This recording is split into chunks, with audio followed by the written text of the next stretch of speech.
Many thanks to DayZ Podcast, Pandemonium, Lion Lost, Fatal Attraction Vanilla servers, Atlas and Mutated Jurassic Outbreak server for making this video possible. Since the release of the leg fracture in DayZ 1.10, the bone stat has changed several times already, creating a lot of misconception about how the mysterious hidden bone stat works. So in this video we're going to be looking at the fastest way possible to heal a leg fracture, what speeds up and slows down bone stat regeneration, and how the splint actually works in DayZ.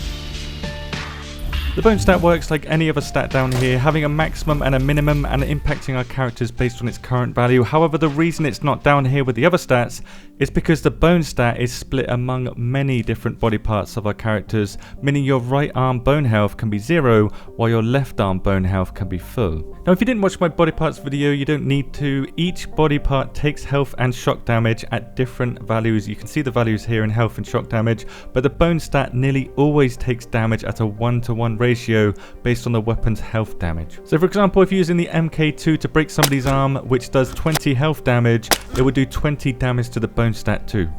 In the current version of DayZ, it's not possible to break somebody's arm as seen here, but there is code in the game files indicating that this is a work in progress for the future. For now, the only bone you can effectively break is the leg bone, which takes 20% extra bone damage compared to the other body parts, but has 125 bone health to compensate for this. In fact, your left leg, left foot, and right foot all have 125 bone health each, all taking bone damage independently of each other too. However, if any of these four become damaged enough to reach 0 bone stat, you get a leg fracture, indicated by the sound of celery and this broken bone icon down here. Anytime you get this fracture icon, all 4 of these body parts instantly drop to 0 bone health, so it doesn't matter if it's your left leg or your left foot, it goes to 0. The result is the same, a leg fracture, and all 4 of them will drop to 0.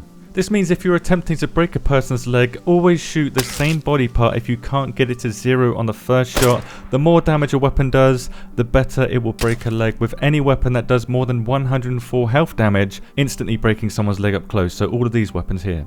Shooting any 4 of these body parts has the exact same effect on the bone stat and on your character, so if you want to break somebody's leg but you want to keep them alive, shoot them in the foot to do less health damage but the same amount of bone damage as shooting them in their leg.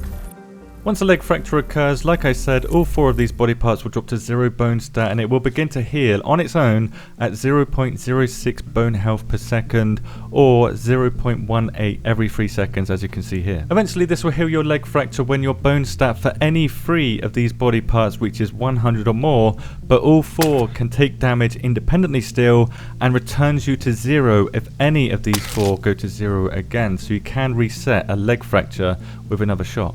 Additionally, this prolongs the duration of your fracture if you take damage to your legs or your feet from any source. If you take damage from falling, for example, you're going to extend the time that you have a fractured leg, because damage to the legs or the feet will continue to remove bone health from you, even if you have a splint applied to your character.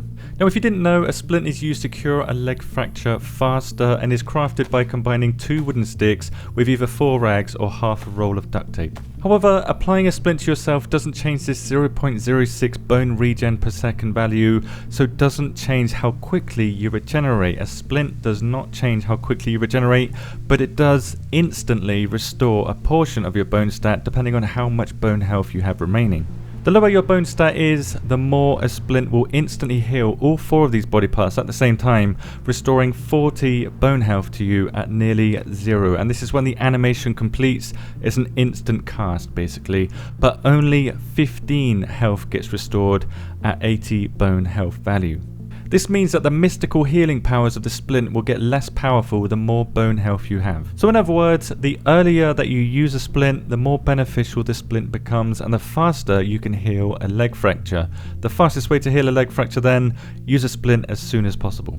Now, because I know somebody will ask, yes, if you use a splint near 100 bone health to cure your fracture instantly, it will instantly cure your fracture, which starts to happen at above 90 bone health. So if you hear a myth floating around about how a splint has magical healing powers that could sometimes randomly heal you of a broken leg instantly, it's only because they were very close to healing that fracture anyway.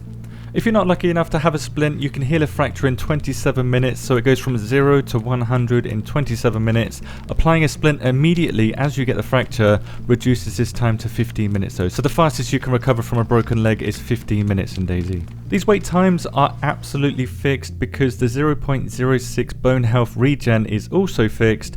No stat in DayZ changes this, no item in DayZ changes this, morphine and codeine don't change this, and especially powdered frickin' milk does not change this. The only time this bone regen speed of 0.06 changes is when you don't have a fracture icon anymore, regenning extremely quickly at 0.334 per second instead, or 5.5 times faster. So for example, if you take 100 bone damage to the leg but your leg doesn't break, it will regen that 100 bone health you just took in 5 minutes, but like I said, only when you don't have a fracture. Without a splint applied, you will take shock damage doing any of this stuff here, and as of 1.19 you will now sink under the water and drown if you go unconscious in the water.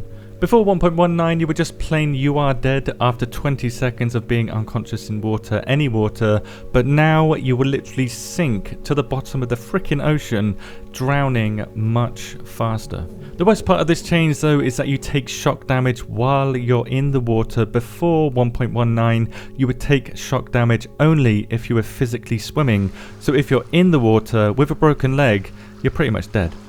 Having a splint applied stops this shock damage from happening altogether, but whether or not you have a splint applied, the leg fracture icon will mean that you won't be able to pick up heavy items such as barrels or move vehicle parts around. You won't be able to place objects like tents or other base building objects. You won't be able to place any type of trap on the floor or dig a garden plot. Basically anything that involves a hologram you cannot do.